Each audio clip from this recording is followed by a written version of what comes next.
אוברדרפט, למי זה טוב? מי מרוויח מזה? כמה אנחנו משלמים על אוברדרפט במהלך החיים? מי שיודע? כמה? אחוז זה לא כסף, אוקיי? כמה כסף? נגיד למישהו שנמצא באוברדרפט של 10,000 שקלים מינוס. 10,000 שקלים. אז כמה הוא משלם על התענוג הזה? עוד פעם, 400 שקל כל 3 חודשים. 400 שקל ברבעון. אוקיי? זאת אומרת, 1,600 שקל בשנה. 16% ריבית. היו תקופות שזה היה, היום טיפה פחות. היום אנחנו באזור ה-9-10. אוקיי? אז נעשה את זה 1,200 שקל לשנה. אבל למה לקחת שנה? כי מי שנמצא במינוס 10,000, אולי נמצא 2, אולי נמצא 3, אולי נמצא 40 שנה. אז אם אתה נמצא 40 שנה במינוס, כמה אתה משלם על המינוס שלך? מינוס 10,000, שנה אחת זה 1,200, 40 שנה זה כבר 50,000 שקל, נכון? אם תיקח את זה ריבית דריבית והצמדות, פה אנחנו מתחילים לדבר. ומה קנית במינוס 10,000? נכנסת פעם אחת למינוס 10,000, אתה נמצא עכשיו 40 שנה בתוך המינוס 10,000 האלה, ואתה משלם לבנק 190,000 שקל. ובסוף גם אתה צריך להחזיר את ה10,000. אז בעצם מה קיבלנו מהבנק? כלום, ואנחנו משלמים על זה ימבה של כסף. חברים, למי אנחנו משלמים את הכסף הזה, מי שיודע?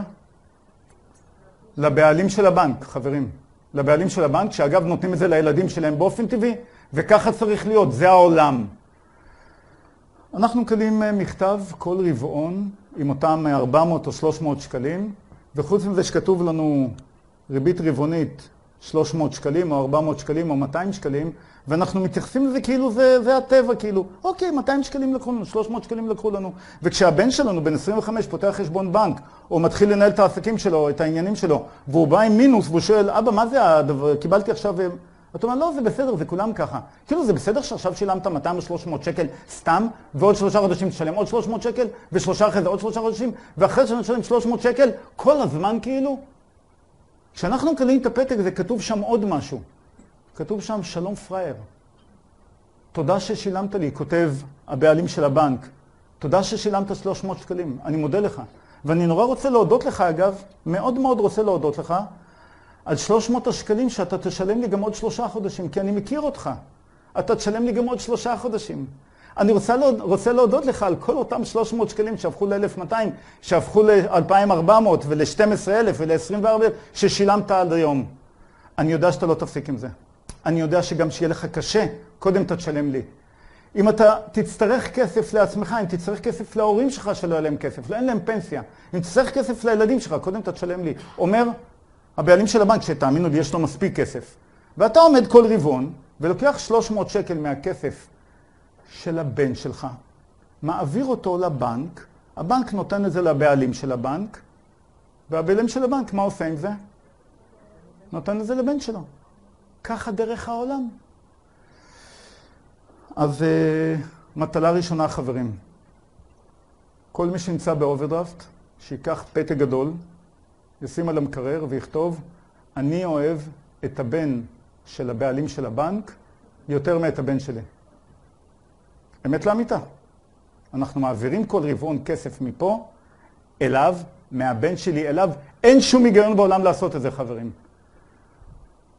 על אוברדרפט של 10,000 שקלים משלמים במהלך 40 שנה 190 ו-197 אלף שקלים. האם זה הגיוני שאנשים שאין להם כסף, גם המעמד הביניים ואפילו המעמד הגבוה בישראל, ישלמו 190,000 שקל במהלך החיים שלהם לבעלים של בנקים? יש היגיון להיות באוברדרפט? שום היגיון אין בעניין הזה. שום היגיון כלכלי.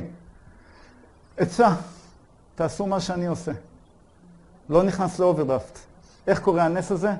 הודעתי לבנק שלי, כבר לפני הרבה שנים, שהמוצר הזה שקוראים לו אוברדרפט, הוא לא טוב בשבילי.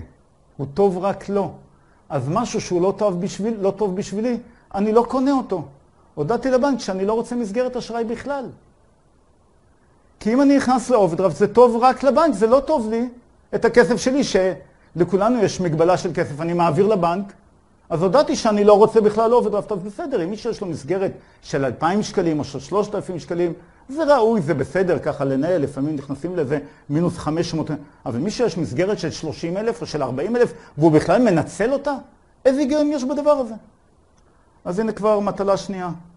לסגור את האוברדרפט ולהודיע לחברים, מה שהיה היה, בסדר, אוקיי, היינו פריירים, לא עוד.